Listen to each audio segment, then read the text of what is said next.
इउपिपिएलनो भट होनाय माने गावखौनो माने सरसोमना लानाय मैयाहाय गथ'खौ खावनानै लांफिनबाय होननानैहाय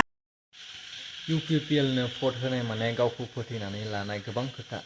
मा बुंखो मांगाना हाग्रामा महिलारि सार बेजोंनो लोगोसे मैया तामुलपुरावहाय जे जाब्रबथाय जानानै थांबाय जे गुलि गावनाय जाथाय थिग बेखौ लानानै बिथांनि बिबुंथि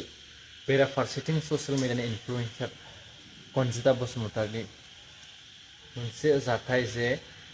गथ'खौ खावनानै लांबाय नाथाय सोर लांखो आरो सैथोआ मा नोंथांमोना नैबे भिडिअनि गेजेरजों नायनानै इसेबाबो मिथिनानै लानो हागोन बिथांनि जि खोथा फोरमायनाय इलेक्सन जागासिनो दङ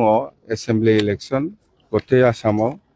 आरो बिटिसिनि खोथायाव आङो दहाय फुंनि 7टानिफ्रायनो जिखिनि खबर लाबाय थादों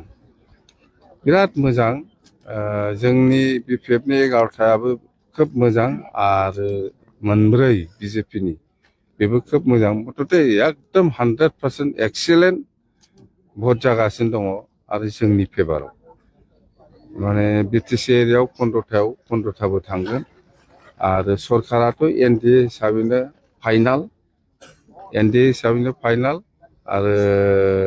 चिफ मिनिस्टारा डक्टर हिमन्त बिश्व शर्मा बिथाङानो जागोन आरो मैया तामुलपुराव जिखिनि घटना जादों बेखौ आंबो खोनानानै गोसोआव दुखु मोनदों बेयो जानो नाङामोन जेखिजाया आं बिनि सायाव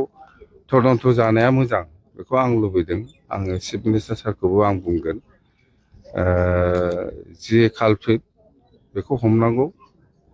बे आंनि दाबि सोर साबैसे मन्त्रि डिमान्ड खालामो मन्थ्रिया साबसे मोना बियो रिजाल्ट ओंखारग्रोथों रिजाल्ट ओंखारनानै जोङो रायलायगोन एनडिए हिसाबै जों रायलायगोन बिपिएफआ साबसे मोनो सोर मोनो बिनि सायाव जोंहा सावरायनांगौ दं सावरायगोन दा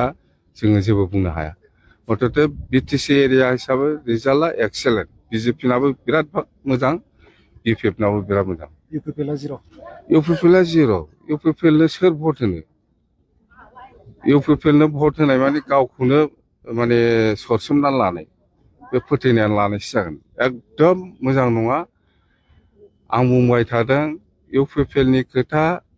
बा सोरबा प्रमद बर'नि खोथा बा सोरबा दिपेन बर'नि खोथा लानानै जुदि जोंनि रायजोफ्रा सोलिनांगौबा बे थैनायानो साबसिनसै माने सेस खालामगोन बिसोर आरो बिसोरखौ बिसास खालामनो नाङा आं अनुरद खालामदों क'क्राझार समस्तियाव बेसेबां भट मोननाय बे डिफारेन्सखौ दिनै दा बुंथ'नो हाया खिन्थु देरहागोन सिदा मैयाहाय गथ'खौ खावनानै लांफिनबाय होननानैहाय आंनि फन मेसेज थांगोन होननानै नोङो सानदों नामा सैमा साला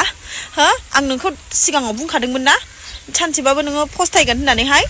हो आं नोंखौ मा खालामनानै जाहोबोदोंमोन मा खालामनानै जाहोबोआखैमोन हो सिगाङाव हो नोंखौ आं मालायनाव माइ खामला गायबाय बायनानै न' खामला लिरबाय बायनानै आङो जौ सेरेब सङै हारसाफोरनो फानै आं जाहोबोदोंमोन नोंखौ उन्दै लांफिनदों नोङो मैयाहाय ना नों लांफिन आं नोंनो फनबो हरा नोंनो मेसेजबो हरा आं दिनैहाय आंनि बेगें हारा आंनाव हाबजोब्बाय थेवबाबो आङो हिनजाव बिमा हिसाबै आङो गावनि न'खरखौ सिफाया साननानै आङो बे न'आवहाय रायजो जादोंमोन फिसाफोरखौ आं गावस्रा होआ होननानै आं दिनै दाखालिनो नोंनि न'आवहाय गेस जोबदों दासिमबो नोङो गेस सोनो हायाखै 10 थाखा 20 थाखानि नोङो बन बायनानै ओंखाम ओंख्रि संनानै जागासिनो दङ नों लाजियाखै हौवा जानानै आं नोंखौ दाखालिबो ट्राइ सोनायदोंमोन हरनो हागोन ना हाया दै होननानै आङो लननि फैसाखौ आङो हरा होननानै मबाइलखौ अफ लादोंमोन हो नोङो हरनोनो हामारा जेब्लासिम आं मबाइलखौ अन खालामा अब्लासिम नोंनि न'आवहाय मानसियानो मानसि जेब्ला आं फैसाखौ लनखौ मारि हरो होमबासो नोंनि न'निफ्राय मानसिफ्रा ओंखारबोबाय जेब्ला आं नोंनि न'निफ्राय गैया अब्लानिफ्राय नों स्कुटि गारि गासिबो बन्द होनानै जाबाय गाबोनहाय मा दं गाबोन नोंनाव बिनि जेबो टेनसन गैया दिनैहाय नोङो बिसिखौ बोरै फाननो हायो फिसाखौ बोरै फिसानि लाइफखौ बोरै बरबाद खालामनो हायो नोंनाव साननाया बेल' गाबोनहाय नोंनि रायजोआव नोंसिनि रायजोआव बेसेबां बुरजा थाखा फैसा होनांगौ दं बेनिबो नोंनाव जेबो साननाय गैया आङो अननानैहाय नोंनिफ्राय आलदा थादोंबाबो आङो 2 गाहाम लन मारि हरगासिनो दङ दिनैहाय गाबोननि दिनाव आंखौ माब्लाबाबो फन दाख्लामखा गाबोननि दिनाव नों न'आव थांजायो ना न' एखुजायो ना मा खालामजायो नोंखौ नायगोन आं